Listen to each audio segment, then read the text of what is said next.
Hola, ¿cómo están todos? Bienvenidos. Vamos a iniciar con este ciclo, esta sesión número 28 del quinto ciclo del seminario Repensar la Economía.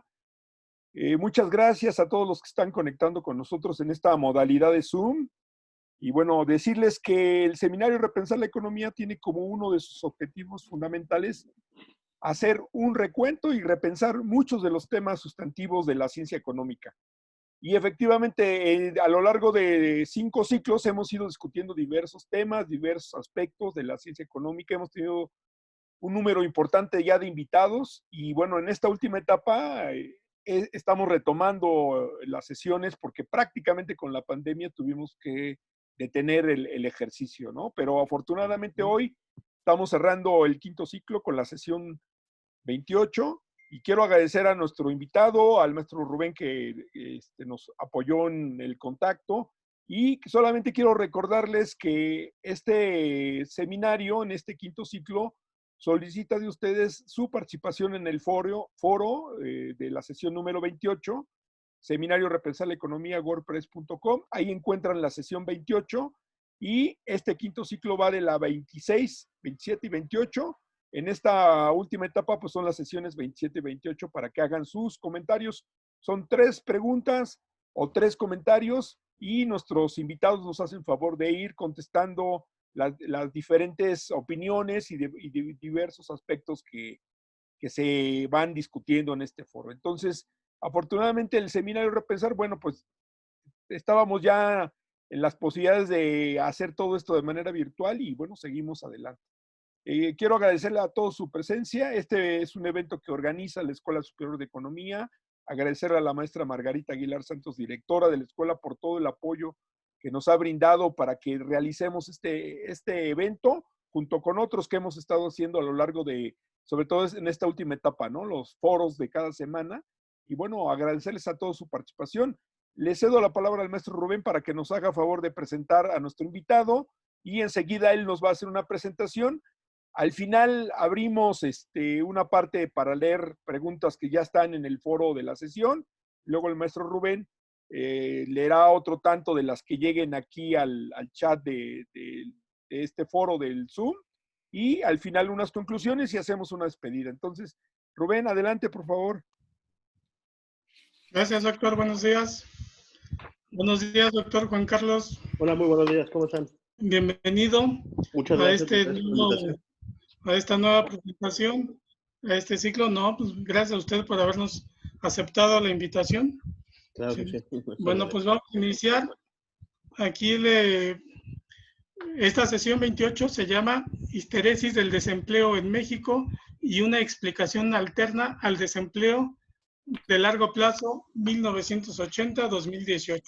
Claro, ¿Sí? sí. Esta presentación que nos va a dar el doctor, bueno, pues el doctor tiene un amplio currículum, ¿sí? El doctor Juan Carlos Márquez Ortiz es doctor en Economía por la División de Estudios de Posgrado de la Facultad de Economía de la Universidad Nacional Autónoma de México, profesor de tiempo completo adscrito al Departamento de Administración y Gestión Empresarial en la Universidad Politécnica Metropolitana de Hidalgo. Es especialista en econometría de series de tiempo y análisis de la política económica. Líneas de investigación, bueno, pues son la modelación macroeconométrica de la economía mexicana, mercados laborales y evaluación de la política monetaria. ¿Sí?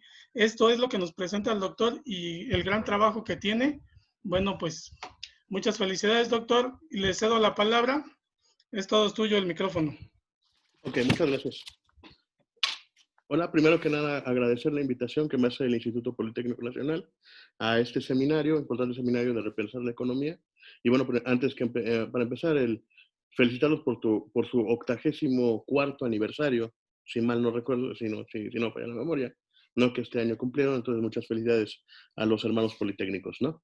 Entonces, bueno, pues entonces empecemos con lo que es la ponencia. Histéresis en el desempleo en México, ¿no? Entonces, si podemos ir a la página 1, por favor.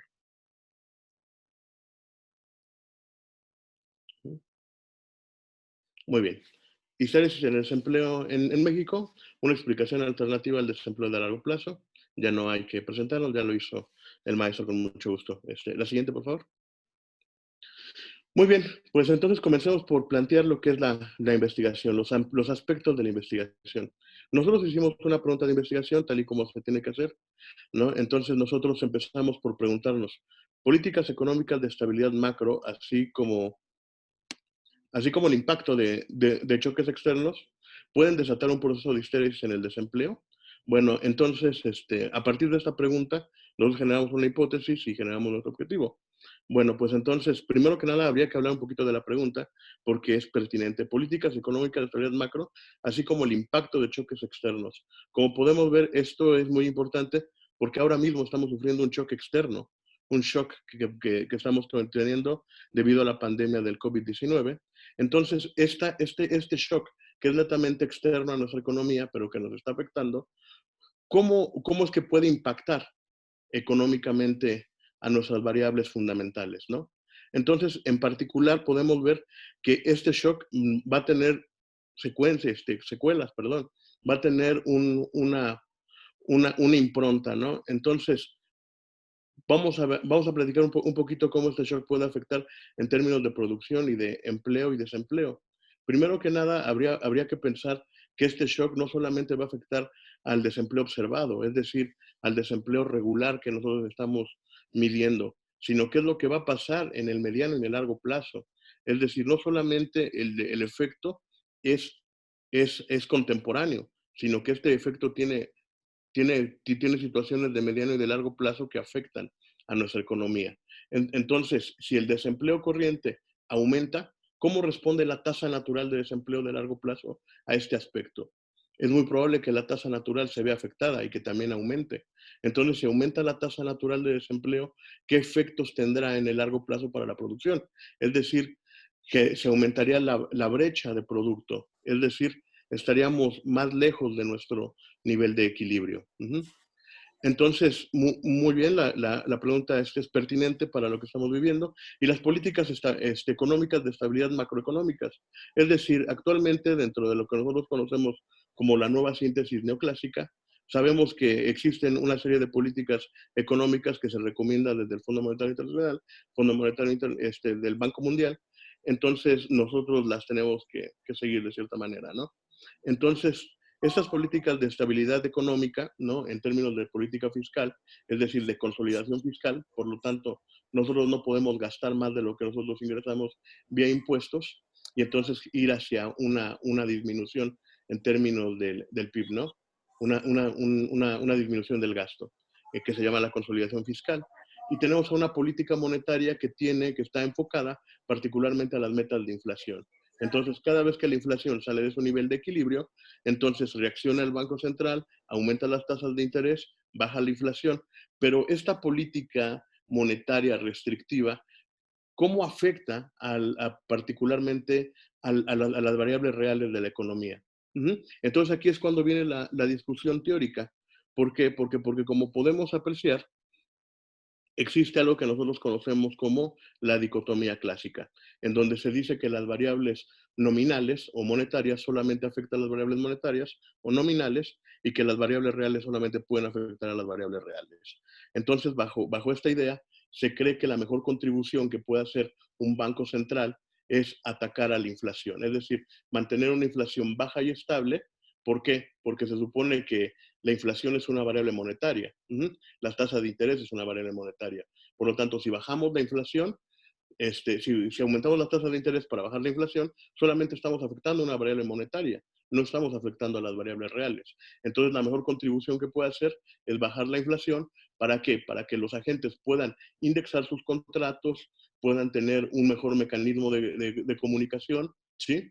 Se mantengan estables los precios relativos y los precios globales, y de esta manera mantener el crecimiento económico. Entonces, bajo esta idea teórica, podemos ver que la idea es mantener una inflación baja y estable y que las variables reales sean las encargadas de generar el crecimiento económico. Entonces, eso es lo que nosotros entendemos como teoría, dentro de la teoría neoclásica, lo que conocemos como la dicotomía neoclásica, ¿no?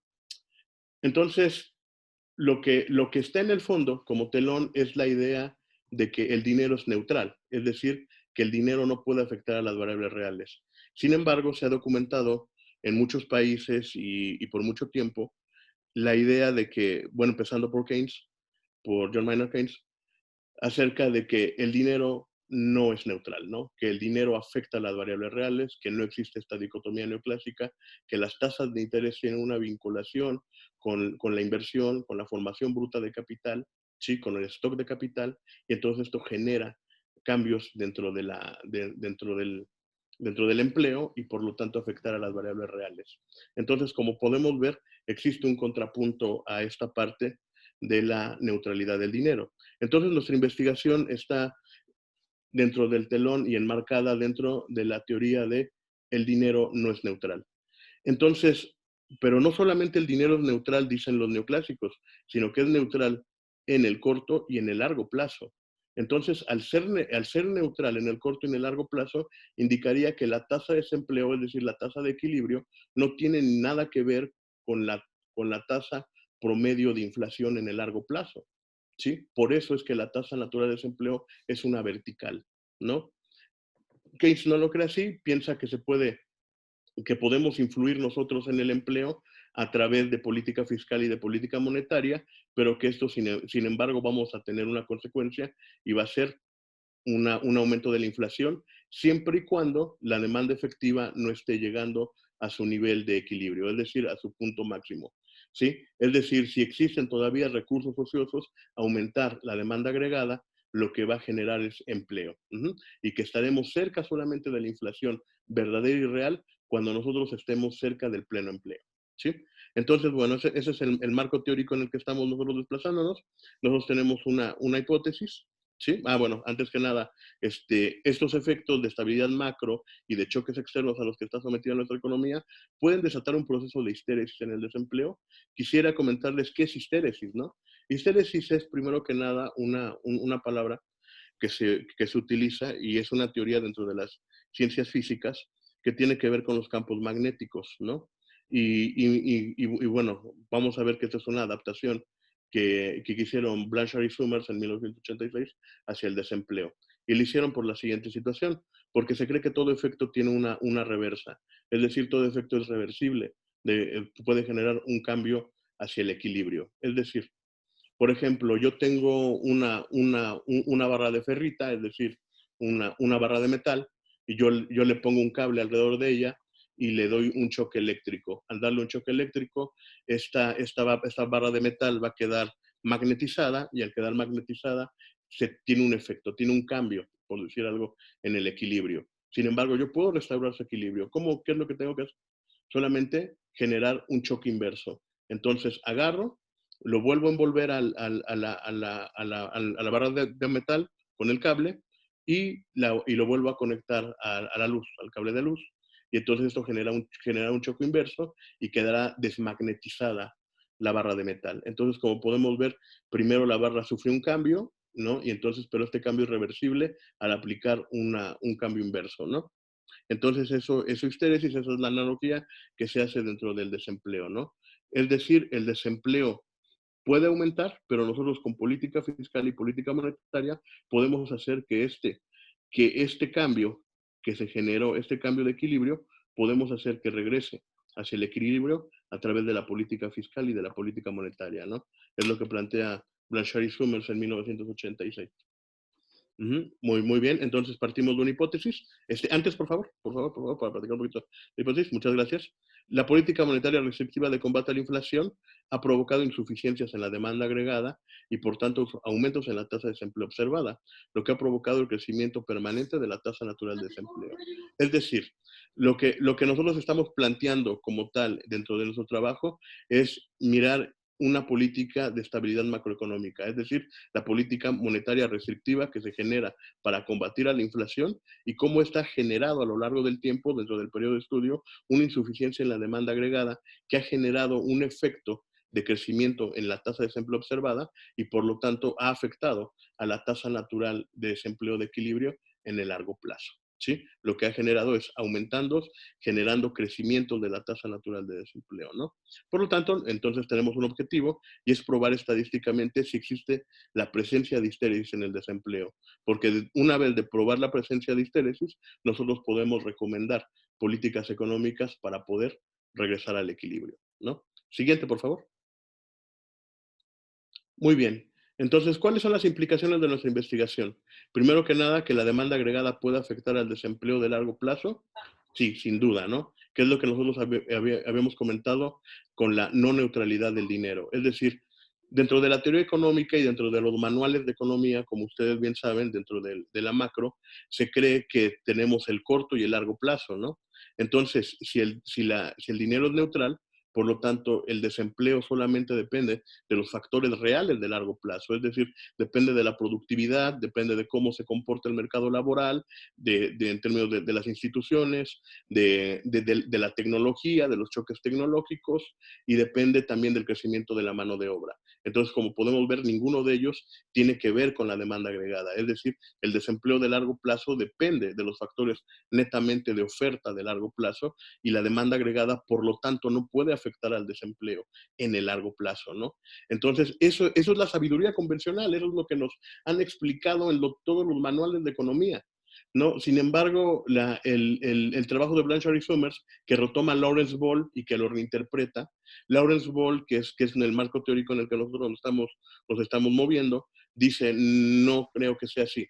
Yo pienso que la demanda agregada puede afectar al desempleo incluso en el largo plazo. Es decir, el desempleo de largo plazo, la tasa natural, no solamente se puede ver influida por factores de oferta, sino que también puede verse influido por factores de demanda agregada. Entonces, si nosotros estimulamos a la demanda agregada para mantener un crecimiento económico estable, alto y sostenido, entonces nosotros podemos disminuir no solamente el desempleo observado, es decir, el desempleo corriente, también podemos nosotros bajar la tasa natural de desempleo o NAIRU, como se le conoce dentro de la literatura, dentro de la síntesis, de la nueva síntesis económica, ¿no? Porque ya estamos moviéndolo dentro del modelo de la nueva síntesis. No confundir con la síntesis de John Hicks. La síntesis de John Hicks se llevó a cabo después de la publicación del libro de Keynes. Después de la teoría general, viene la llamada síntesis neoclásica, a partir de los escritos de John Hicks. Hoy en día estamos viviendo una nueva síntesis, es decir, el producto de la batalla entre los llamados nuevo keynesianos y la nueva escuela clásica. Este producto dio origen a una nueva síntesis, ¿no? Entonces, esta nueva síntesis es lo que plantea y es lo que podemos ver en cualquier libro, en cualquier manual, el manual de Samuelson, de Mankiw, de todos el que ustedes me digan, todos proponen lo mismo. Entonces, no hay que perder de vista esto. En el largo plazo, para los economistas neoclásicos y para la síntesis, el desempleo solamente lo afectan las variables de oferta, pero no las de demanda. Por lo tanto, el dinero no puede afectar en el largo plazo al desempleo. Muy bien, entonces platicamos, Ball dice, no lo creo, la demanda agregada puede influir en el desempleo a largo plazo, ¿sí? Muy bien, por lo tanto, una implicación de nuestra investigación es el dinero no es neutral, tanto en el corto como en el largo plazo, ¿no? Entonces también encontramos algo importante, que es la existencia de la curva de Phillips con pendiente positiva. Y quiero platicar un poquito y puntualizar un punto, una parte esencial de esto, de la teoría de lo que nosotros pensamos que puede existir una curva de Phillips durante el periodo todavía presentado. ¿Por qué? Todos los manuales nos hablan de la curva de Phillips y sabemos que la curva de Phillips tiene una pendiente negativa y que es un trade-off, es decir, un intercambio entre inflación y desempleo, ¿no? Pero y que pensamos que este intercambio es estable, ¿no? O se pensaba todavía hasta antes de la estanflación, ¿no? Muy bien, pues entonces parece que a todo el mundo se le olvidó la pendiente positiva porque en la práctica no se veía. Conforme ha pasado el tiempo, algunas economías, sobre todo las economías latinoamericanas, hemos encontrado una pendiente positiva, ¿no? Y entonces decimos, bueno, esta pendiente positiva ya había sido analizada por la teoría, sí, por supuesto, ya había sido documentado por Milton Friedman en 1976, cuando a él le dan la recepción del premio Nobel en Suecia, lo nombran en premio Nobel, y él da el discurso de premio Nobel en el año de 1976, él dentro de su discurso pues hace toda una recopilación de las razones por las que le dan el premio Nobel, habla sobre la teoría de la tasa natural de desempleo, de cómo existe este corto y largo plazo, pues de ahí la idea neoclásica de que el desempleo de largo plazo no es afectado por la demanda agregada, y entonces, pero él dice, todavía existe una tercera situación dentro de la curva de Phillips, y es la posibilidad de que exista una pendiente positiva de la curva de Phillips. Entonces, él documenta que en Italia, ¿cómo se llama? Sobre todo en los países europeos, en Gran Bretaña, se estaba dando esta situación estadística, de que en lugar de haber un intercambio, un trade-off entre inflación y desempleo, existía un aumento simultáneo de la inflación y el desempleo. Es decir, que la inflación y el desempleo crecían de manera unida, es decir, simultáneamente, de la mano. Entonces, nosotros al realizar nuestros estudios para poder estimar la tasa natural de desempleo, nosotros nos fuimos al análisis de la curva de Phillips en México, y nosotros esperábamos encontrar lo que nosotros habíamos visto en los manuales, que la posibilidad de que existiera una curva de Phillips negativa. Sin embargo, cuando tomamos los datos, corremos el modelo, nos damos cuenta que existe una pendiente positiva, que existe la posibilidad de una pendiente positiva. Entonces pensamos, bueno, entonces, ¿cómo solucionamos el problema? Entonces nos dimos a la tarea de empezar a buscar bibliografía y dimos con esta situación de que Friedman ya había documentado este fenómeno, ¿no?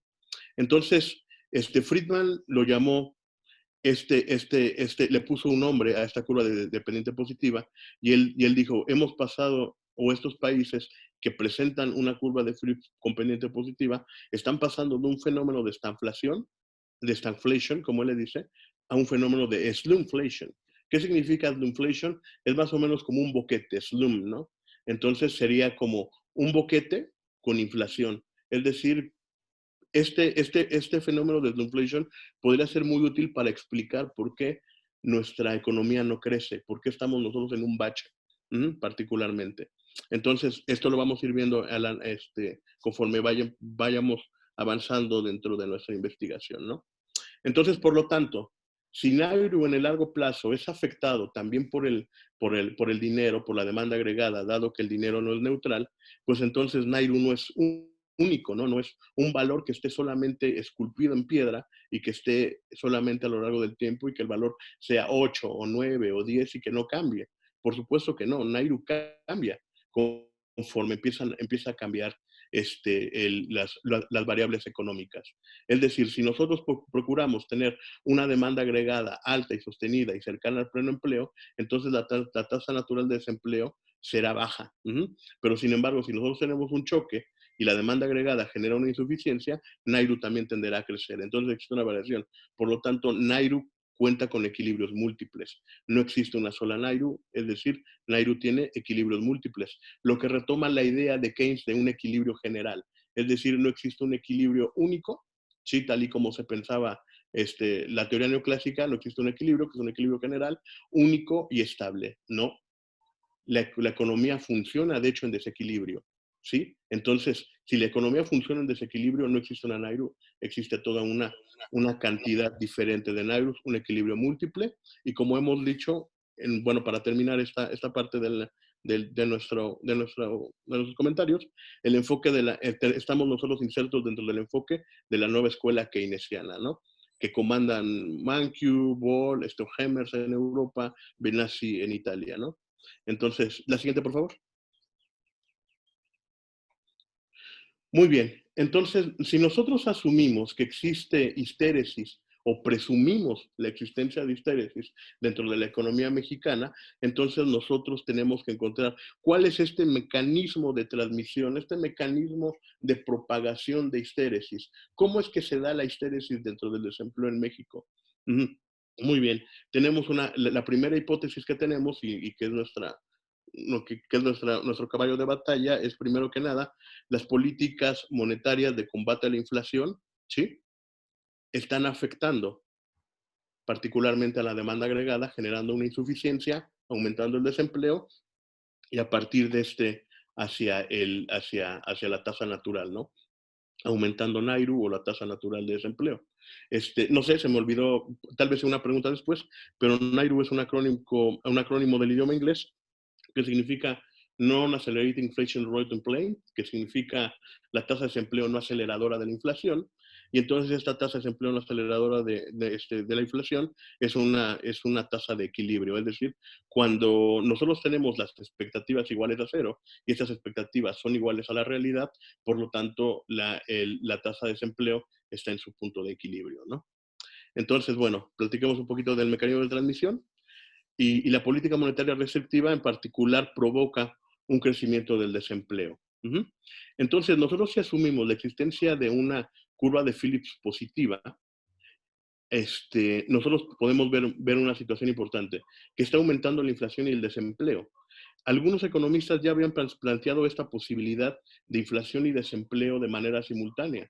De hecho, el doctor Eduardo Loría, economista de la Universidad Autónoma de México, él ya había publicado un artículo en el año 2011, acerca de que en la cual planteaba la posibilidad de que la política monetaria era, de metas de inflación en particular, era inflacionaria y recesiva. Es decir, que subir las tasas de interés de manera constante, lo que estaba generando era no solamente incentivar que hubiera más inflación, sino que también generaba desempleo. Por lo tanto, estaba hablando de una curva de Phillips positiva.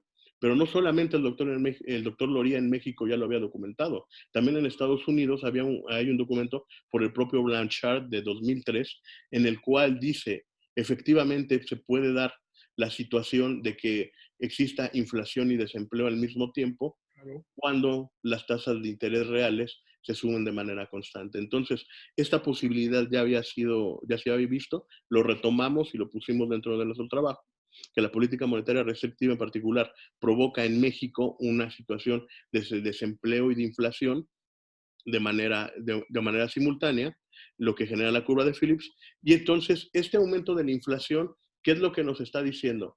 Que si la inflación va aumentando, ¿sí? Y que si la política monetaria es restrictiva, se aumenta la tasa de interés, ¿sí? Pero este aumento de la tasa de interés genera nuevos aumentos de la inflación. Por lo tanto, el Banco Central tiene que aumentar las tasas de interés, ¿sí? Nuevamente, y así de manera constante. Entonces, ¿qué es lo que hace? Combatiendo a la misma inflación que él genera y generando también un aumento en el desempleo, ¿no? Entonces, vean, si se aumenta el desempleo, bueno, pues entonces esto tiene un efecto sobre el producto, porque al al aumentar el desempleo, la producción tiende a disminuir, ¿no? Entonces, si la producción tiende a disminuir, bueno, pues entonces tenemos que nuestro producto disminuye. Entonces, por lo tanto, tenemos un crecimiento estancado. Entonces, al parecer, ahí todas las piezas se encajan y entonces nosotros decimos, bueno, ¿cuál es el mecanismo de transmisión por el cual estéresis se está generando? Es a través de que si existe una política monetaria inflacionaria y recesiva y que esto genera efectos sobre el empleo y el producto. Por lo tanto, si esto ocurre, esta situación tiene que manifestarse en dos regularidades empíricas en particular. ¿Cuáles son estas regularidades empíricas en las que se está manifestando? En la curva de Phillips, por un lado, forma positiva, y otra a través de la ley de Okun, ¿sí? Que como nosotros sabemos, la ley Okun tiene que ver con la pérdida de la producción debido a un aumento en el desempleo, ¿no? Los manuales de economía nos dicen que es una relación de 2-1, es decir, que si se pierde, que si aumenta el desempleo en 1%, la producción se va a perder en 2%, ¿no? Entonces, como podemos ver, nuestro mecanismo de transmisión y validar la existencia de histéresis es, primero, que se cumpla una curva de Phillips positiva, número 2, que se genere una ley de Okun. Entonces, por lo tanto, si nosotros encontramos estas dos regularidades empíricas que se generan de forma simultánea, podemos hablar de la existencia de histéresis dentro de la economía. Entonces, para probarlo, tuvimos que hacer un modelo estadístico basado en vectores autorregresivos que nos da la posibilidad de poder discutir sus resultados, ¿no? Siguiente, por favor. Ujú. Muy bien, vamos a irnos rápido ya en esta situación. La parte más complicada era hablar un poquito de las cuestiones teóricas. Entonces vamos con los hechos estilizados. Como podemos ver, aquí tenemos el desempleo y la inflación. Pues en el lado izquierdo, superior, de su mano izquierda, estamos nosotros graficando el desempleo y la inflación de forma corriente. Entonces, como podemos ver, tengo que advertir que están en términos, están los datos los normalizamos para que pudiéramos ver y ser comparados, ¿no? Porque las tasas de inflación, recordemos que para 1984, 85, 86 fueron muy altas. Entonces, se desfasaban mucho al verlos en un diagrama normal, por lo tanto tuvimos que normalizarlos para que nosotros los pudiéramos comparar. Entonces, como podemos ver en el año 2002, más o menos, existe una línea, una línea. La pusimos ahí para remarcar algo importante. Nótese cómo la tendencia del desempleo sobrepasa la inflación. Es decir, nos está indicando que ahí existe una tasa de sacrificio. Para mantener la inflación baja, que sería la línea en color rojo, para mantenerla estable y baja, nosotros tenemos que aumentar de manera sistemática el desempleo. Es decir, el desempleo tiene que aumentar, tiene que haber una tasa de sacrificio para que la inflación disminuya. Pero solamente este efecto se da a partir de 2002, no dentro de todo el periodo en el estudio, ¿no? Entonces, bueno, pues entonces aquí podemos ver lo que yo les comentaba, la curva de Phillips positiva. Tenemos la velocidad de desinflación de la economía, contra el desempleo, y podemos ver que existe esta curva de Phillips positiva. Y entonces nosotros hicimos, bueno, para no solamente documentar esta curva de Phillips positiva, tuvimos que vernos en la necesidad de generar también esta curva de Phillips negativa para compararlas, para ver si la curva de Phillips positiva tenía algún efecto diferente al de una curva de Phillips en forma negativa. Entonces lo que hicimos es correrlo contra la brecha de desempleo. Entonces, a través de la brecha de desempleo pudimos encontrar la curva de Phillips en términos negativos, que es nuestra gráfica que está en la parte de abajo. Siguiente, por favor.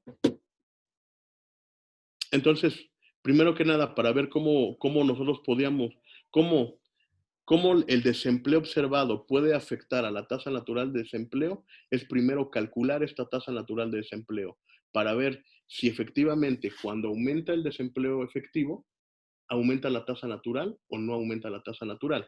Entonces, por lo tanto, tenemos que hacer una estimación de la tasa natural de desempleo a través de una estimación de la curva de Phillips en términos en términos que los propuso Friedman, ¿no? Entonces tenemos dos estimaciones, una a través de la curva de Phillips positiva, por eso es que el parámetro está en positivo, en la primera estimación, y lo estamos corriendo contra la brecha que está en términos negativos, como lo podemos ver, que es nuestra segunda estimación, para comparar si realmente tener una curva de Phillips positiva tiene un efecto contrario al de la curva de Phillips negativa, ¿no? Entonces aquí tenemos la estimación, podemos ver que nuestra tasa, particularmente de desempleo, corresponde a 9.3%, según nuestras estimaciones, a través de tener una curva de Phillips positiva.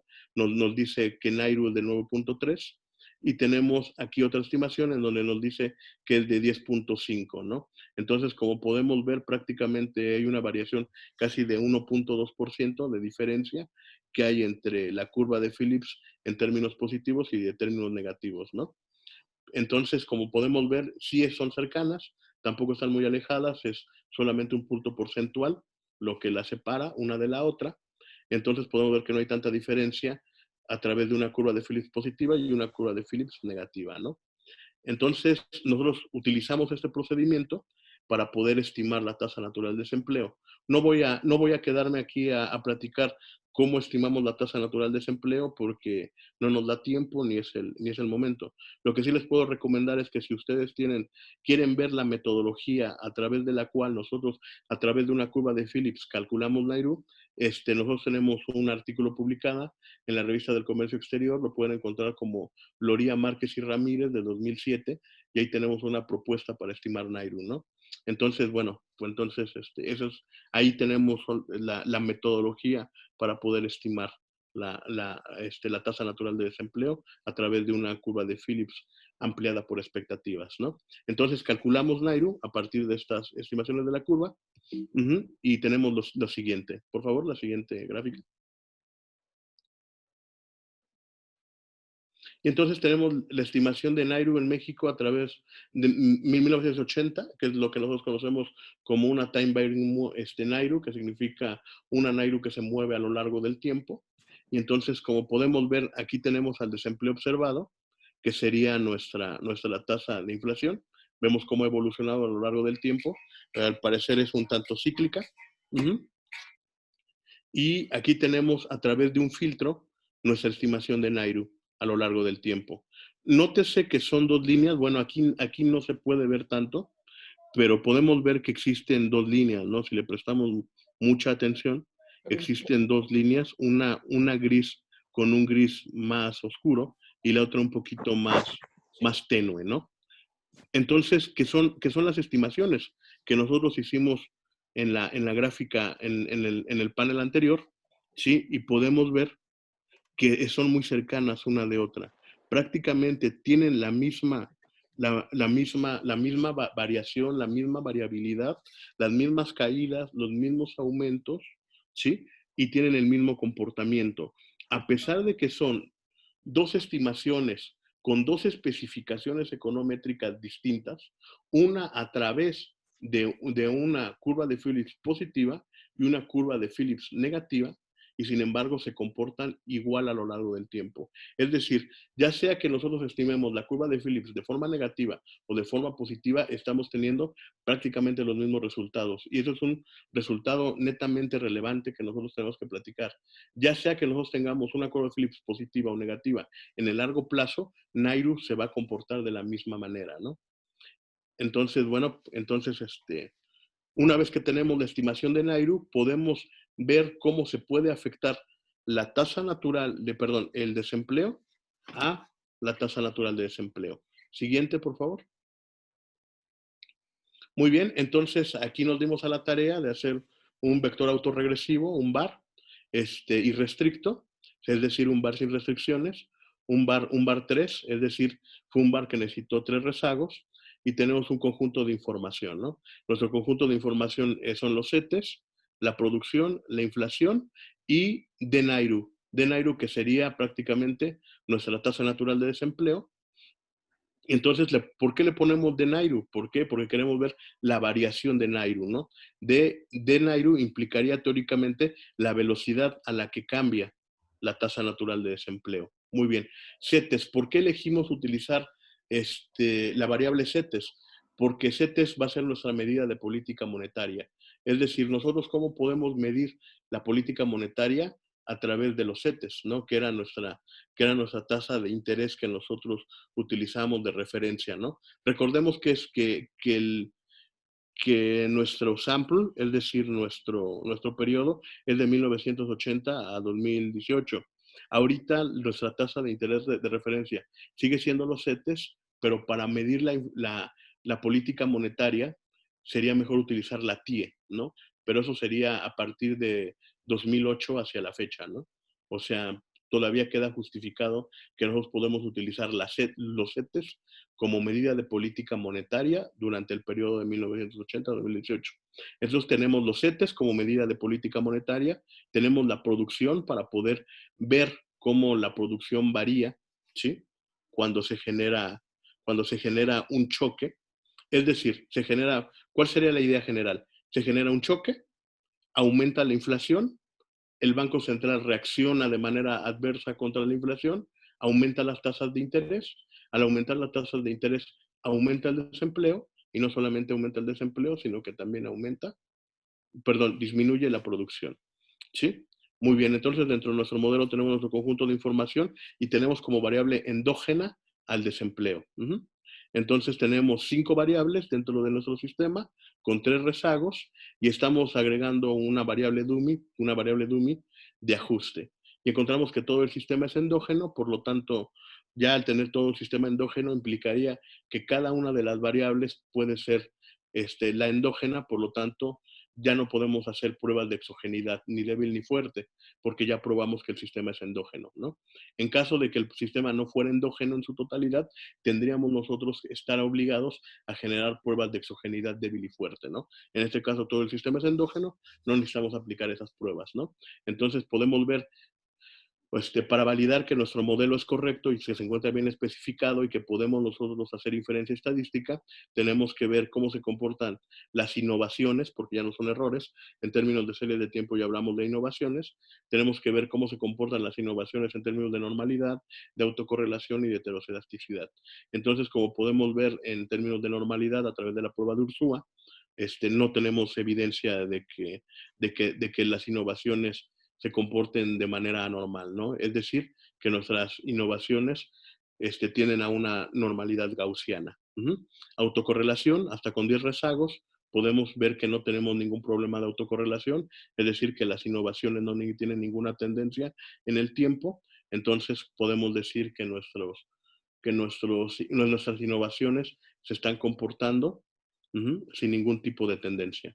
Y tenemos la heteroscedasticidad, que sería una distinta distribución a lo largo de la muestra, y podemos ver que no tenemos problemas tampoco de distinta distribución, que sería la heteroscedasticidad. Por lo tanto, nuestras innovaciones son homocedásticas, ¿no?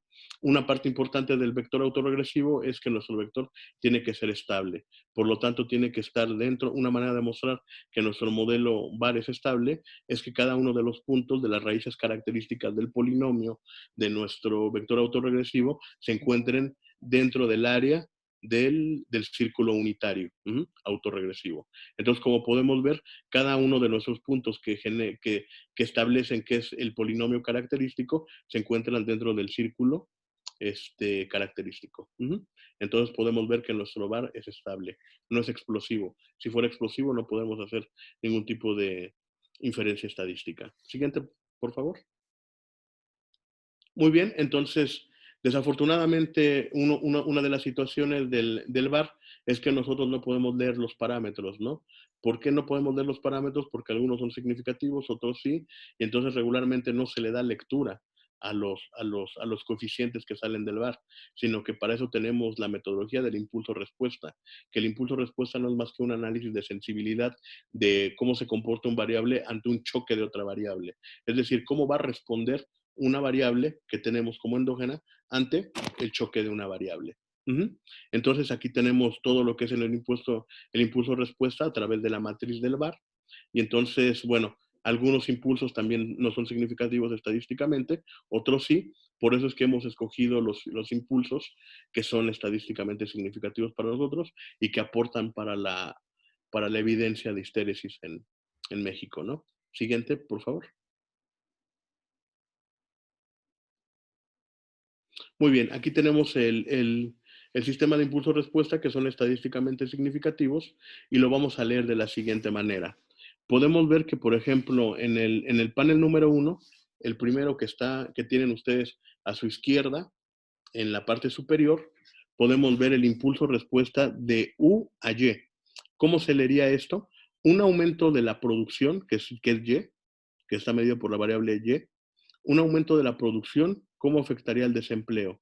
Como podemos ver, existe una elasticidad de producción a desempleo. Es decir, si aumenta la producción, ¿qué esperaríamos nosotros que pasara con el desempleo? Según la ley de Okun, ¿qué es lo que tendría que pasar si aumenta la producción? Tendría que disminuir el desempleo, ¿no?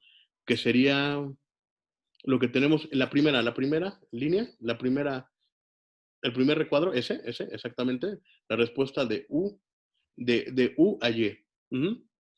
Este primer recuadro, lado izquierdo superior, exactamente ese, podemos ver que las bandas salen del equilibrio y luego retornan a él, ¿no? Pero que lo cortan en la parte negativa.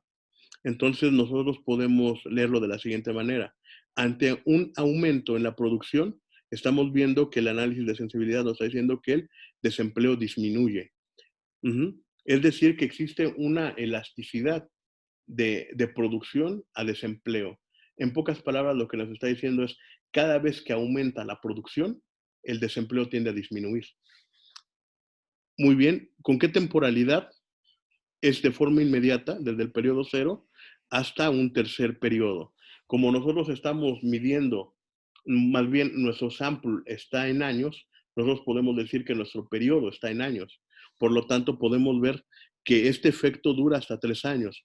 Si nosotros generamos políticas de crecimiento económico, nosotros vamos a tener un efecto de aumentar el empleo hasta por 3 años y de disminuir el desempleo hasta por una periodicidad de 3 años, ¿no? Entonces aquí podemos ver el análisis de impulso. Primero que nada, bueno, anterior, por favor, por favor. Uh -huh. Uh -huh. Muy bien.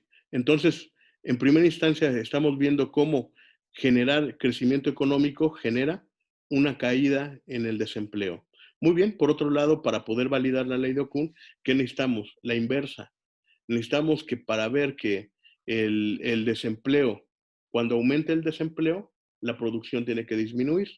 Y exactamente es lo que ocurre cuando lo vemos que el análisis del impulso-respuesta corta por la parte de arriba a la producción. Entonces aquí tenemos la respuesta de la producción al desempleo. Entonces un aumento del desempleo genera una caída de la producción, ¿sí? Pero sin embargo la elasticidad no es exactamente de manera inmediata, sino que lleva un cierto tiempo. Es decir, aumentar el desempleo genera una caída en la producción, lo que ambos impulsos validarían lo que nosotros conocemos como la regularidad de la ley de Okun. Muy bien, aquí tenemos la respuesta de inflación a desempleo. Podemos ver que la relación de inflación a desempleo lo corta por la parte de arriba, por lo tanto, cada vez que aumenta la inflación, el desempleo tiende a aumentar, ¿no? Lo que sería la curva de Phillips positiva. Entonces aquí también tenemos la respuesta de la inflación a cómo se mueve la tasa natural de desempleo. Cada vez que aumenta la inflación, la tasa natural de desempleo tiende a disminuir, lo cual sería correcto. ¿Por qué? Porque al aumentar la inflación implicaría que la demanda agregada está aumentando. Si aumenta la demanda agregada, aumenta la inflación. Si aumenta la demanda agregada, aumenta el empleo y por lo tanto tiene un efecto negativo sobre la tasa natural de desempleo, lo que llevaría a su disminución. Por otro lado, tenemos aquí la parte de los CETES, que es nuestra medida de política monetaria, y podemos ver cómo los CETES afectan al desempleo. Entonces, cada vez que los CETES aumentan, los CETES aumentan porque existe una restricción monetaria a través del Banco Central, ¿cómo afecta al desempleo? Podemos ver que lo corta por la parte positiva. ¿Sí? Y podemos ver que es de manera inmediata, desde el periodo 0 hasta prácticamente el periodo número 3 también. Entonces, cada vez que la política monetaria se endurece, el desempleo aumenta. Por otra parte, podemos ver una vez más esta reacción de la curva de Phillips. Cada vez que los CETES aumentan, es decir, que la política monetaria se endurece, la inflación aumenta, lo que validaría nuestra curva de Phillips positiva. Entonces aquí también tenemos la política monetaria, cómo afecta a la producción. Cada vez que los CETES aumentan, la producción disminuye. Y cuando disminuye la producción, disminuye la inflación. Por eso es que las metas de inflación son tan exitosas, ¿no? Cada vez que aumentan los CETES, la producción disminuye, estrangula la demanda agregada y disminuye la inflación. Muy bien, aquí tenemos finalmente el CETES a NAIRU. Podemos ver que cada vez que aumentan los CETES, la tasa natural de desempleo también aumenta. Es decir, cada vez que se endurece la política monetaria a través de aumentar los CETES, la variación de la tasa natural de desempleo NAIRU, que es el recuadro último del lado derecho, podemos ver que aumenta. Y muy bien, podemos ver el último impulso-respuesta, que responde de desempleo a la tasa natural.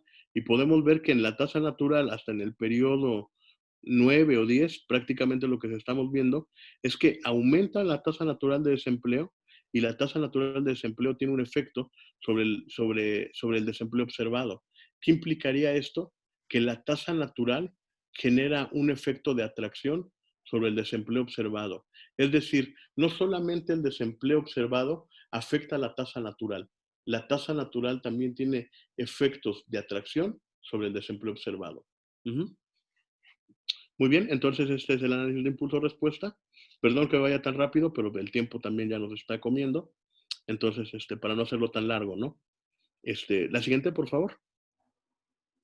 Y aquí tenemos la descomposición de la varianza, que la descomposición de la varianza no es otra cosa más que una medida de volatilidad de la varianza, es decir, cuánto explica una variable ante su choque, ¿no? Entonces podemos ver que la variabilidad del desempleo a producción podemos ver que es muy alto. Es decir, cada vez que aumenta el desempleo, los cambios en el desempleo explican un cambio en la producción prácticamente en un 30%. Es decir, cada vez que aumenta el desempleo, la producción disminuye, ¿sí? Pero ¿cuánto explica este aumento de desempleo la caída de la producción? Lo explica en un 30%, ¿no? Que es la variabilidad de la varianza. Uh-huh. Y así podemos ver prácticamente todos, podemos ver la variabilidad que tiene ante una política monetaria restrictiva la inflación. Podemos ver que es prácticamente del 50%. Es decir, la política monetaria explica las disminuciones de la inflación prácticamente en un 50%. Uh-huh.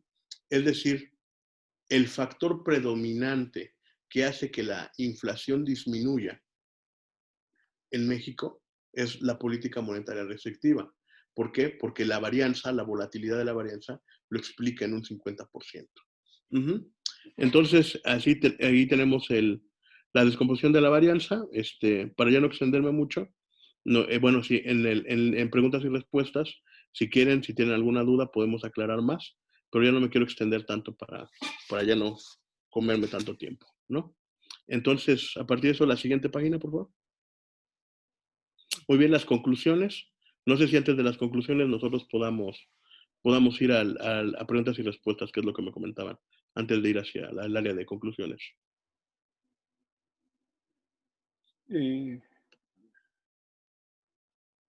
Si quieres, dejamos las conclusiones para tu cierre y abrimos este momento de preguntas y respuestas, claro, para que cerremos volvemos a poner la pantalla con conclusiones.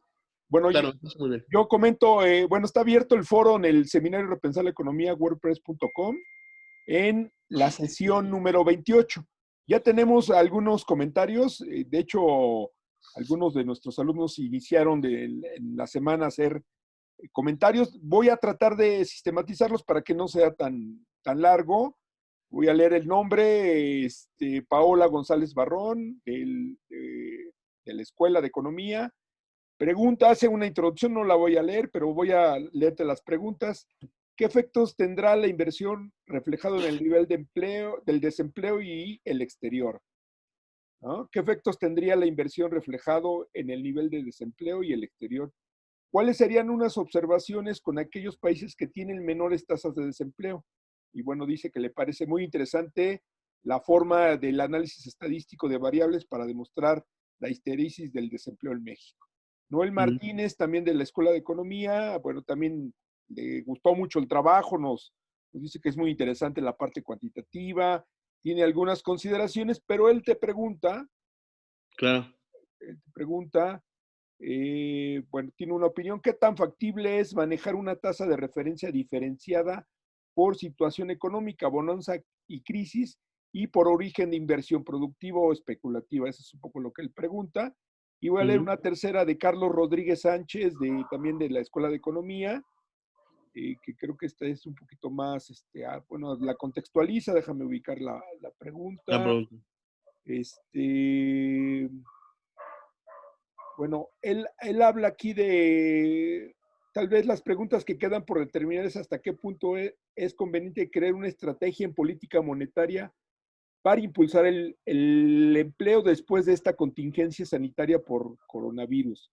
Si los mecanismos como lo son la tasa natural de desempleo podrían mantenerse a pesar de que los bancos centrales ya han tenido reducciones importantes en la tasa de referencia. Claro. Tal como dice tu texto, influye en la determinación del desempleo. Asimismo, creo que es una oportunidad para poner en marcha estos modelos y definir una estrategia en política monetaria para la situación económica posterior a la pandemia. Pues implementamos correctas medidas, a pesar de que la oferta disminuya, podemos incentivar la inversión para ver efectos alrededor del, bueno, el pronóstico 2024 y 2025. Entonces, bueno, estas serían las preguntas y comentarios, doctor. Me Muy agradecería bien. tus respuestas. Sí, muy bien. Entonces, voy a contestar de manera general porque veo que son bastantes, ¿no? Entonces, una por una sería complicado, ¿no? Más o menos casi todas apuntan hacia una misma dirección. Entonces, ¿qué es lo que podemos hablar acerca de fomentar la inversión? ¿Qué es lo que nos decía, no? Para poder fomentar la formación bruta de capital, nosotros tenemos que generar primero las condiciones económicas para que los inversionistas privados puedan generar esta inversión, ¿no? En caso de que los inversionistas privados no puedan tener esta capacidad o esta cosa más, este estímulo para poder invertir, entonces el gobierno tiene que empezar a invertir. El gobierno tiene que generar esta inversión complementaria o, si bien si ellos no son capaces de poder invertir, que el gobierno tome ese papel, ¿no? Como un papel inversor, ¿sí? Sobre todo en la formación bruta de capital, es decir, en la formación de carreteras, ujú, de empresas, ajá, de fomentar las leyes y los instrumentos necesarios para la competencia. Ujú. Entonces, eso sería fundamental, ¿no? Entonces, la formación bruta de capital tiene que ser prácticamente una necesidad, como bien menciona en la pregunta, que nos dice si nosotros mejoramos la formación bruta de capital, mejoramos la inversión, ¿podemos mejorar en términos de crecimiento económico? La respuesta es sí, definitivamente, ¿no? La inversión es lo que nos va a llevar hacia el crecimiento económico y hacia un aumento del empleo. Si aumenta el empleo, el desempleo se va a disminuir y entonces, por lo tanto, la inversión tiene un efecto no solamente en el corto, sino en el largo plazo. Por lo tanto, invertir y generar formación bruta de capital, sí, se tiene que dar. Y entonces, bueno, ¿quién va a generar esta inversión? ¿Los privados o el gobierno? En este caso, evidentemente, dentro de un sistema capitalista, los encargados de generar esta inversión, esta formación bruta de capital, este stock de capital, serían los inversionistas privados. Entonces, para ellos se les tiene que dar las condiciones para poder invertir. Para darles las condiciones no estoy diciendo que se les disminuyan los impuestos, tampoco estoy diciendo que se les condonen, tampoco estoy diciendo que tengan privilegios, sino que dentro de un marco regulatorio justo, ¿sí? Y sin problemas de corrupción, que es lo que realmente está afectando a nuestra economía en términos de mediano y largo plazo, es decir, que las instituciones en México particularmente tienen poca credibilidad. ¿Por qué? Por la parte de la corrupción, ¿no? Entonces, por tener un marco regulatorio bien definido, donde se conozcan las reglas del juego y donde no exista este problema de corrupción, que es lo que se tiene que combatir, para que se pueda fomentar y florecer la inversión privada, ¿no? Entonces, ¿por qué? Porque si no estamos en el problema de siempre, que los privados quieren invertir, pero quieren canonjías, no quieren pagar impuestos, que es uno de los problemas que nosotros estamos viendo actualmente, ¿no? Yo sí invierto, pero si invierto no pago impuestos. No se trata de eso, ¿no? Se trata de que el gobierno les obligue a pagar impuestos porque es necesario, porque es una manera en la cual el gobierno se fondea para que funcione de manera operativa. Uh-huh, y para que nosotros podamos tener este gasto de fomento para la formación bruta de capital por parte del gobierno. Entonces es necesario que los privados también se concienticen de poder pagar estos impuestos, ¿no? Y si no son conscientes, bueno, pues que la ley los obligue, ¿no? Entonces, tenemos que tener un marco regulatorio bien establecido y sin problemas de corrupción, ¿no? Entonces, a partir de esto, nosotros podemos generar las condiciones para que los inversionistas privados generen esta inversión productiva. En caso de que ellos no estén en las condiciones de generar esta producción y esta inversión, bueno, pues entonces el gobierno tiene que tomar el sartén por el mango y hacerlo. Ahora, me estaban diciendo lo del COVID-19, ¿no? ¿Cuáles son las políticas que se pueden llevar a cabo bajo el contexto del COVID-19, ¿no? Como podemos ver, este efecto del COVID-19 va a tener un efecto bastante duro sobre nuestra economía, es decir, va a dejar una cicatriz importante, porque como hemos dicho, la teoría de la histéresis no solamente está basada en lo que pasa ahora, en el contexto contemporáneo, sino lo que va a pasar en el futuro, lo que va a pasar en el mediano y largo plazo. Es decir, las variables de corto plazo determinan a las variables de largo plazo. Por eso es que una buena administración del corto plazo en términos de demanda agregada nos puede llevar a un crecimiento económico alto y sostenido y cercano al pleno empleo, ¿no? pero primero tenemos que administrar bien nuestras variables de corto plazo para que esto en el largo plazo pueda reflejarse. Muy bien, entonces esto trasladándolo a lo que está pasando ahora con el COVID, es que tenemos este choque externo que es demasiado adverso, que está generando una cicatriz importante, que mucha gente está perdiendo los empleos. ¿Por qué? Y lo seguirá perdiendo si nosotros seguimos manteniéndonos en la cuarentena, ¿no? Por mucho más tiempo. Debe de haber un momento en el cual el gobierno tiene que decidir arriesgarse y que salgan un poquito más las personas, que salgan un poco más, y para evitar un rebrote que sea alto, y que bueno, pero tenemos nosotros que aumentar, tenemos que generar el crecimiento económico, si no muchas más personas van a perder el empleo. Si pierden el empleo, bueno, pues terminan desempleados, y esto va a generar un efecto que tal vez pueda afectar a la tasa natural de desempleo, ¿no? ¿Por qué? Porque las personas que pierden el empleo, primero que nada, pierden habilidades. Como pierden habilidades, y en un contexto de una demanda agregada restringida, pues no pueden insertarse rápidamente dentro del mercado laboral. Algunos volverán a insertarse, otros no. Y entonces, como unos se insertarán en el mercado laboral y otros no se insertarán, pues entonces, ¿qué significa? Que irán sobre los desalentados, ¿no? Los que nosotros conocemos como desalentados. Los que quieren tener un empleo, pero ya no lo pueden tener porque el mercado laboral ya les ha cerrado las puertas. Por ejemplo, pensemos una persona que tiene 45 o 50 años, pasa la pandemia, pierde el empleo, ya tiene una cierta edad, 45, 50 años, ya puede ser considerado una persona vieja, por decirlo así, dentro del mercado laboral. Ya ninguna empresa quiere darle un empleo, ¿no? Tal vez porque esté sobrecalificado, tal vez por la edad, y entonces no pueden darle un empleo. ¿Qué pasa con esta persona? Esta persona quiere reinsertarse, pero ya no puede dentro del mercado laboral. Entonces, si sigue buscando por muchas veces y no encuentra, él obligado por las condiciones y llevar un ingreso a la familia, pues evidentemente tiene que hacer otras cosas, ¿no? Dentro de ellos, una válvula de escape ha sido la informalidad, ¿no? Es por ello que muchas de las personas que están en la informalidad son personas desalentadas del mercado laboral, que quisieron entrar y ya no tuvieron una oportunidad y que fueron al sector informal, ¿no? Entonces, como podemos ver, si está en el sector informal, se considera que se encuentra todavía desempleado, ¿no? Entonces, esto puede generar un efecto sobre la tasa natural, sobre el crecimiento de la tasa natural vía desalentados, ¿no? Entonces, el COVID-19, que es un choque que puede llegar a ser transitorio, nos va a dejar una cicatriz permanente, ¿no? En términos de las variables. Ya, por ejemplo, estamos viendo ahorita las variables, y, por ejemplo, en términos de las personas que están en el IMSS, el desempleo, las personas medidas por las personas aseguradas, podemos ver que ya estamos teniendo los mismos valores que obtuvimos en la crisis de 2009, ¿no? Y que siguen bajando. Entonces es muy probable, la crisis más profunda que hemos tenido es la crisis de 1995, con la macrodevaluación, y prácticamente ahorita nuestra tasa de personas que están perdiendo el empleo está tendiendo a ese valor, ¿no? Entonces realmente sí es preocupante. Y entonces, ¿qué es lo que puede hacer el gobierno para poder un poquito amortiguar la caída? Tendría que utilizar la política fiscal y la política monetaria de manera efectiva y de manera contracíclica, ya no procíclica, ¿no? Podemos ver que el Banco Central está haciendo lo suyo, pero que está haciendo lo suyo a medias. ¿Por qué? Porque si bien está bajando las tasas de interés, lo está haciendo, el Banco Central está bajando las tasas de interés. Empezamos en 7.5 en enero, las tasas de interés estaban en 7.5 y han ido bajando. Han ido bajando en medio punto porcentual cada reunión, básicamente.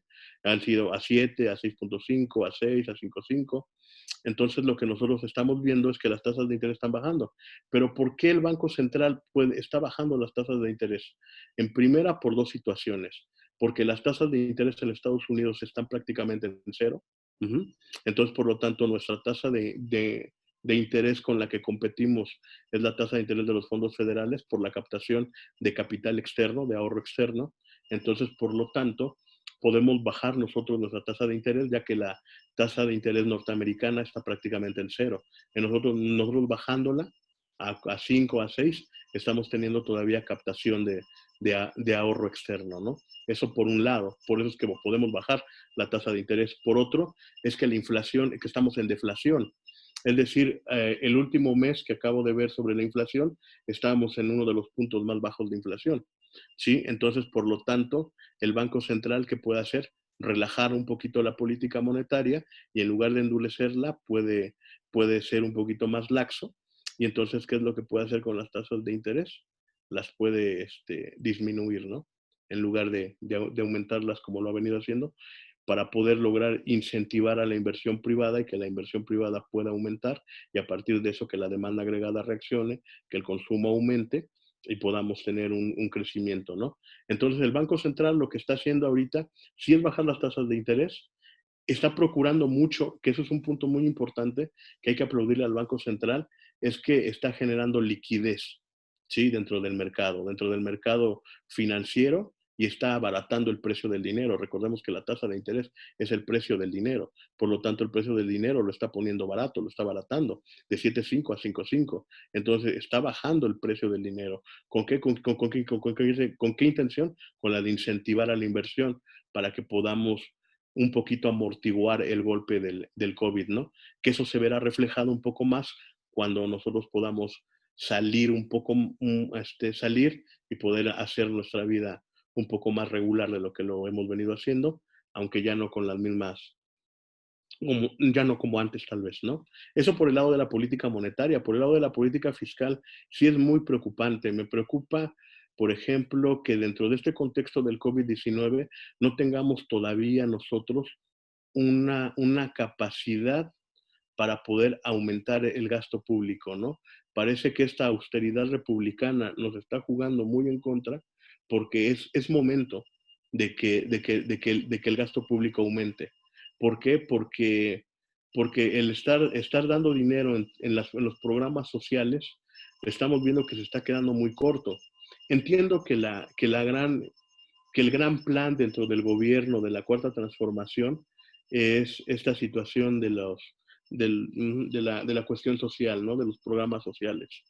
Sin embargo, estamos viendo que para mantener estos programas sociales está recortando dinero. Prácticamente el día de ayer se daba la noticia de que prácticamente todo el gobierno tiene que bajarle a sus gastos en un 75%, ¿no? Entonces, de manera operativa, pues, ¿qué va a hacer el gobierno? Prácticamente. Entonces, lo que estamos viendo es que en lugar de gastar, nos están diciendo no gasten. Y hace muchos años ya vimos que esta receta no dio resultados ante un problema de desempleo generalizado, ¿no? Porque Keynes nos lo mostró en 1936. Keynes demostró que en época de crisis lo peor que puedes hacer es no gastar. Lo que tienes que hacer es reactivar la economía a través del gasto público, de la política fiscal, ¿sí? Bajar los impuestos, gastar mucho más de lo que se tiene, ¿no? Entonces, estamos viendo que todos los países están haciendo la receta keynesiana y en México nosotros estamos con la lógica de la consolidación fiscal y con la lógica de vamos a gastar lo menos posible. A mí me parece que en términos de política fiscal sí se está dejando de hacer la tarea, ¿sí? ¿Por qué? Porque los datos de inversión y de formación bruta del capital podemos ver que están disminuyendo. Por ejemplo, desde 2006, 2016, 2017, 2018, estamos viendo una tendencia de la disminución de la formación bruta del capital demasiado marcada. Y entonces, ¿qué implica esto? Que los privados están dejando de invertir en el país. Si están dejando de invertir, entonces, ¿quién tiene que actuar para poder reactivar a la economía y generar esta inversión que no están generando los privados? Pues el gobierno. Y estamos viendo que el gobierno no está generando este aumento en el gasto público, ¿no? Es lo que me preocupa. La política monetaria está haciendo lo suyo, está fomentando bajo el contexto y bajo el marco de las metas de inflación, porque sabemos que si se pasa del 4%, va a aumentar las tasas de interés, pero ahorita como estamos en deflación, porque la demanda agregada está restringida, pues entonces el Banco Central puede darse el lujo de ser más laxo. ¿Por qué? Porque estábamos, la inflación, no recuerdo, pero muy bien, estamos en 2.6. Entonces, incluso estábamos abajo del 3%. Entonces, por lo tanto, el Banco Central puede bajar las tasas de interés, aumentar la liquidez, ¿sí? Y poder fomentar un poco la inversión, ¿no? A través de lo que le compete a él. Evidentemente, bajo el marco de las metas de inflación. Entonces, el complemento de esto sería la política fiscal, pero como lo acabo de decir, la política fiscal no está teniendo un papel relevante y entonces el problema del COVID se puede agudizar, ¿no? Puede ser mucho más fuerte de lo que nosotros esperamos si el gobierno no reacciona a tiempo, ¿no? Si no quitamos esta idea de que la austeridad en estos momentos es lo correcto. Yo estoy a favor de una austeridad, por supuesto, ¿no? Pero no en estos momentos, ¿no? En estos momentos lo que necesitamos es mucho gasto. Uh-huh. Y bueno, pues entonces eso sería en términos de eso, ¿no? ¿Para qué? Para poder hacer que la demanda agregada vuelva a aumentar, aumente la demanda agregada, el empleo vuelve a darse, vuelva a absorberse y que la tasa natural de desempleo no se vaya tan lejos, ¿no? Y minimizar el golpe de la cicatriz que puede dejar el COVID en términos económicos. No, bueno, entonces esto es más o menos lo que me preguntaban todos a grandes rasgos. Bien, muchas gracias, doctor. Uh-huh. Aquí le tengo una pregunta aquí en la plataforma, Uh-huh. y es del doctor Valencia, Sí. investigador y maestro de la Universidad Nacional Autónoma de México, que nos dice, de acuerdo al marco teórico expuesto, vemos que ante un aumento en la tasa de interés, la tasa de inflación crece. Si esto es correcto, en el contexto actual, la caída de la tasa de interés nos podría llevar a una baja en la tasa de inflación. ¿Esto se podría explicar por la caída en la tasa de interés o del producto? Muy bien, lo que nos está diciendo es que de manera regular, pues entonces existe esta curva de Phillips, ¿no? Que estábamos diciendo que las tasas de interés aumentan, ¿sí? Y la tasa de inflación también lo hace, ¿no? En este contexto de COVID, si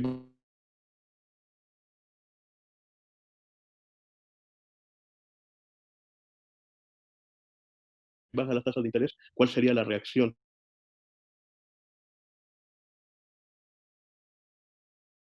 El problema es la situación que no habíamos vivido, ¿no? Entonces, como no habíamos vivido esta situación, todavía no sabemos cuál sea la reacción.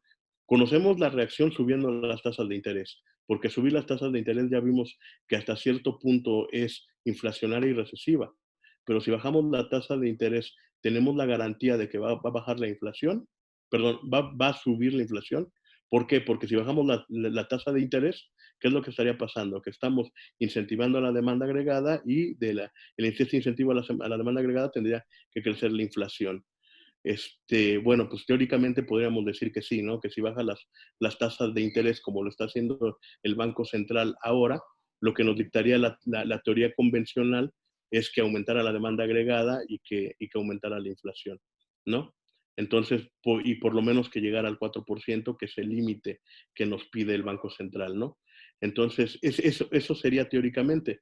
Todavía en los datos no lo sabemos porque, como acabo de decir, particularmente el Banco Central muy pocas veces genera una caída de las tasas de interés para incentivar a la economía. Conocemos más y estamos más documentados en el efecto de subir las tasas de interés y ver si la inflación sube o baja. Pero cuando baja la tasa las tasas de interés, no tenemos una garantía de que suba la inflación. Puede ser que las tasas que la inflación sigan bajando a pesar de la caída de las tasas de interés. Entonces eso lo vamos a saber desafortunadamente a posteriori, ¿no? No lo podemos saber de manera ex ante. Solamente podemos apegar a lo que nosotros pensamos que dice la teoría y la teoría nos indica prácticamente que al bajar las tasas de interés aumenta la demanda agregada, aumenta el consumo, aumenta la inversión y por lo tanto debería de crecer la inflación. Eso sería lo conducente, ¿no?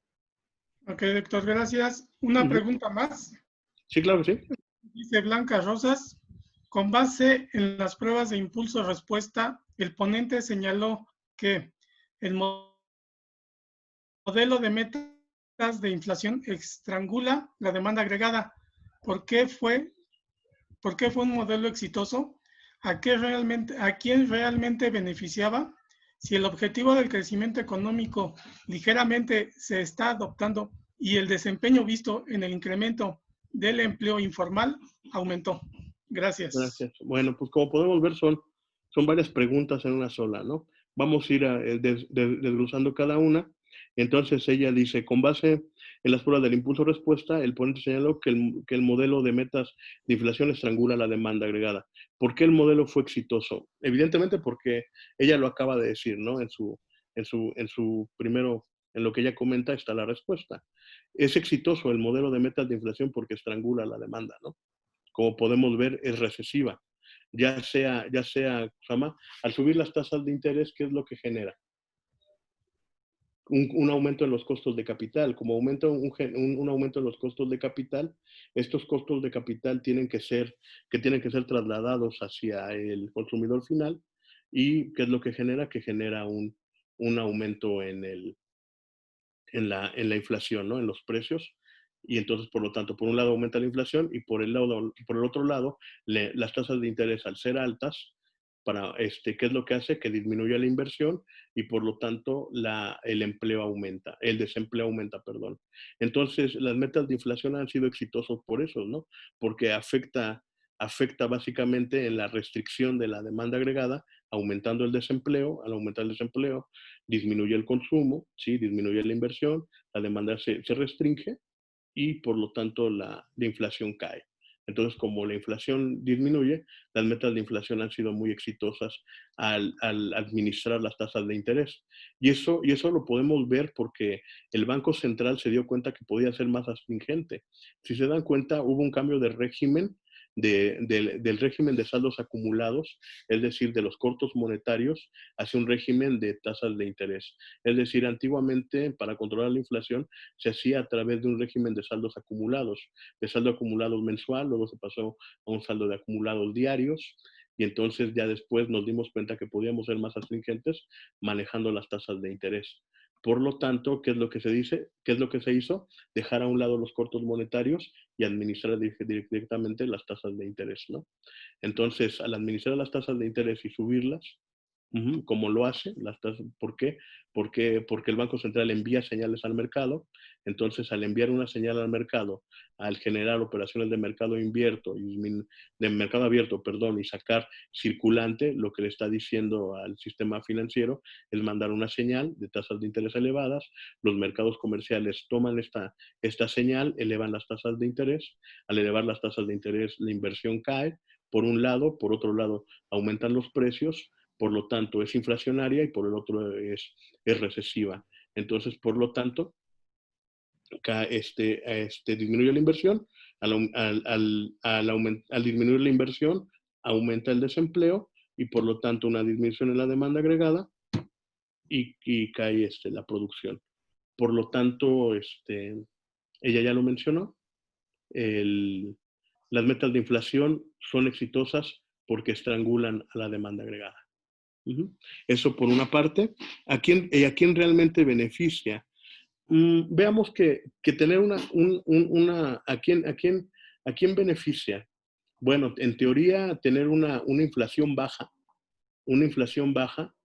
en teoría, pues nos tendría que ayudar a todos, ¿no? Porque una condición para el crecimiento económico es hacerlo en condición de precios estables, ¿no? Entonces, digamos que es una condición necesaria, pero no suficiente, ¿no? ¿A quién beneficia? Yo no quisiera hacer así como señalar a alguien, pero realmente si se han visto a alguien beneficiados con tasas de interés bajas, ha sido dentro del mercado financiero, ¿no? ¿Por qué? Porque las tasas de interés son altas. ¿Por qué? Porque para mantener una inflación baja necesitamos tener tasas de interés altas. Estas tasas de interés altas que se pagan dentro del mercado benefician a las personas que están dentro del sistema financiero. ¿Por qué? Porque al invertir obtienen un mayor rendimiento y entonces de cierta manera ellos pueden hacer una mayor cantidad de capital, ¿no? Entonces, y aparte de que si tenemos una inflación baja, no se degradan sus activos. Entonces, por un lado, los activos siguen manteniendo su poder, tal cual no disminuyen su capital, porque la inflación es baja, y por el otro reciben tasas de rendimientos altos porque las tasas de interés son altas. Entonces, digamos que con este modelo, si podemos decir que hay de cierta manera vencedores, podemos decir que el sistema financiero, ¿no? Las personas que están dedicadas al sistema financiero son las que más se han beneficiado con una política de metas de inflación, ¿no? ¿Por qué? Porque las tasas de interés son altas, ya lo habíamos dicho. Ujú. Y entonces, bueno, se supondría que también nosotros dentro del sector real de la economía tendría que haber un beneficio, ¿no? Pero nos estamos dando cuenta que no, que realmente no estamos obteniendo ese beneficio, pero ya lo dijimos, ¿no? Decir que mantener una inflación baja es bueno, sí, teóricamente sí. ¿Por qué? Porque es una condición necesaria, pero no suficiente para el crecimiento. Ujú. Muy bien, eso en cuanto a quién, a quién beneficiaba. Si el objetivo del crecimiento económico ligeramente se está adoptando y el desempleo visto en el incremento del empleo informal aumentó. Bueno, no entendí mucho ahí lo que ella trató de expresarnos, pero sí, el aumentar el desempleo, es decir, todo choque adverso que genere una disminución de la demanda agregada, ¿qué es lo que va a generar? Desempleo. ¿Por qué? Porque el nivel de demanda se va a restringir, entonces por lo tanto va a haber un ajuste, primero a través de los inventarios, seguidamente del empleo. Entonces, las personas que no pueden vender su producto, inmediatamente primero echan mano de los inventarios y entonces al seguir esta situación de no vender, bueno, pues entonces ya no queda otra opción más que recortan personal, aumenta el desempleo. Si estas personas, como habíamos dicho, tienen ciertas condiciones dentro del mercado laboral que les son adversas y ya no pueden insertarse dentro del mercado laboral, ¿qué es lo que estaría pasando? Que estas personas ya están condenadas a quedar desempleadas, los llamados desalentados. Entonces esto genera un aumento de la tasa natural de desempleo y evidentemente a ellos no les quedan otra más que ganarse la vida dentro del sector informal. Ok, doctor, pues muchas gracias. De antemano le damos las gracias y le damos la bienvenida a estos seminarios que tenemos pues recurrentemente. Sí, ya nada más, pues yo ya me despido, le doy nuevamente las gracias y Dama le pediría de favor que nos diera una conclusión general de todo lo que ya nos expuso. Claro que sí. Bueno, primero que nada, bueno, ya como conclusiones de nuestro trabajo, podemos ver que la demanda agregada tiene un efecto muy importante sobre el desempleo en el largo plazo. Es decir, lo que acabamos de probar es que existe histéresis en el desempleo en México, que la curva de Phillips y la ley de Kuhn operan y que proponemos, es una propuesta, que es una propuesta del mecanismo de propagación de la histéresis hacia desempleo en México, ¿no? Por otro lado, si existe histéresis, podemos determinar que el dinero afecta al desempleo en el largo plazo, que no es verdad lo que dice Friedman, que la inflación en el largo plazo, por lo tanto el dinero, las variables monetarias no tienen ningún efecto en el largo plazo, por eso la curva de Phillips en el largo plazo es vertical, no es una vertical en el largo plazo. Acabamos de ver que la curva de Phillips o es positiva o es negativa. Es negativa cuando es estable, positiva cuando tenemos un ambiente de inflación mucho más alto y tenemos que adecuarnos a ambientes de inflación crecientes cada vez más altos. Entonces, la curva de Phillips o es negativa o es positiva, pero no es una vertical, ¿no? Es decir, el dinero por término medio termina afectando al desempleo en el largo plazo. Muy bien, un efecto importante, aparte de validar la curva de Phillips y la ley de Kuhn, es que la tasa natural de desempleo tiene efectos sobre el desempleo observado. Es decir, lo que estoy diciendo es que el desempleo se autorreproduce por sí mismo. Es decir, por ejemplo, supongamos una familia en donde el padre de familia pierde el empleo, ya no se inserta en el mercado laboral, va hacia el sector informal de la economía y digamos que en este sector informal de la economía el padre no es capaz de poder tal vez de llevar los ingresos necesarios a la familia. ¿Qué pasa con los hijos? Los hijos también tienen que salir a buscarse la vida y empezar a trabajar desde edades muy tempranas, ¿no? Entonces, muchas veces, y eso tiene un costo, que muchas veces tienen que abandonar la escuela y, bueno, pues ganarse la vida, ¿no? Y desafortunadamente, ¿en dónde lo hacen? Pues en el sector informal también. ¿no? Algunos en el sector formal, otros en el sector informal, pero lo que estamos viendo es que el sector informal está generando atracción sobre el desempleo observado, es decir, lo atrae, ¿sí? Si le va mal al padre de familia y es incapaz de llevar ingresos, eso repercute en la familia y los hijos también tienen que trabajar. Algunos trabajan en el sector informal, otros en el sector formal, pero existe este efecto de atracción, ¿no? Y bueno, debido a que existe una curva de Phillips, podemos ver que no toda la inflación es por demanda, ¿no? Que existe inflación por el lado de la oferta, pero pues, el Banco Central todo lo cree que es inflación por demanda, pero no es así. Por eso es que tenemos una curva de Phillips positiva, ¿no? Y bueno, y ya para finalizar, incentivar el crecimiento económico puede ayudar a disminuir la inflación, ¿sí? Debido a que no toda la inflación se debe a que es por demanda. Entonces esas serían las grandes conclusiones de nuestro trabajo finales. Pues, doctor, muchas gracias. Doctor, quiero agradecerte tu participación, este esfuerzo que estamos haciendo por mantener la discusión, el debate. Me parece que hoy hemos cumplido uno de los objetivos sustantivos de nuestro seminario, que es precisamente repensar la economía y buscar Claro. alternativas.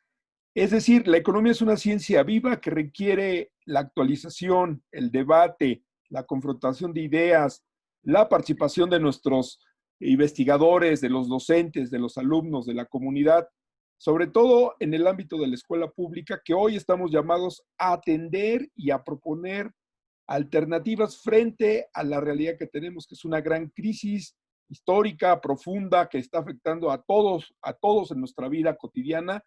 Y indudablemente la ciencia económica tiene mucho que hacer, tiene mucho que repensar. Yo te quiero agradecer a nombre de la maestra Margarita Aguilar Santos, directora de nuestra escuela, Muchas gracias. del seminario Repensar la Economía, a nombre del Instituto Politécnico Nacional y de la Escuela Superior de Economía. Agradecerles a todos su participación, al maestro Rubén por su apoyo, por esta forma en que nos hemos ido vinculando con los compañeros de posgrado de la UNAM en sus diferentes escuelas, contigo Gracias. que estás en otro ámbito también allá en Hidalgo. Me Claro parece que sí. muy importante. Somos hijos de la escuela pública y tenemos que, Claro. hoy tenemos que hacer propuestas. Yo creo que hay que analizar muy bien qué va a pasar con la escuela pública, pero estamos llamados a atender nuestras exigencias históricas y a repensar la economía. Quiero recordarle a todos nuestros participantes, está abierto el foro. Es muy importante que se mantenga la discusión, se mantenga viva la propuesta de análisis serio. Yo creo que hoy lo que tú nos has presentado es un análisis teórico, cuantitativo, con números, porque muchas veces se nos acusa de que solamente hacemos referencia, criticamos. Aquí tú nos estás demostrando científicamente los efectos perversos que ha tenido esta política monetaria. No es tan importante la inflación, lo importante es el bienestar para la población. Claro. Y ahí Claro. el Estado tiene que asumir su responsabilidad y nosotros estamos con el compromiso de exigir y solicitar que se atiendan las necesidades de nuestro país, de la población, ¿no? Claro. Entonces, agradecerte mucho, agradecerles a todos, muchas gracias por su participación. Yo espero que por la tarde ya esté disponible nuestro video, lo vamos a compartir, lo vamos a subir acá ya en la página del Seminario Repensar corpress.com y por recordarles que hagan sus participaciones. Estamos cerrando el 5º ciclo.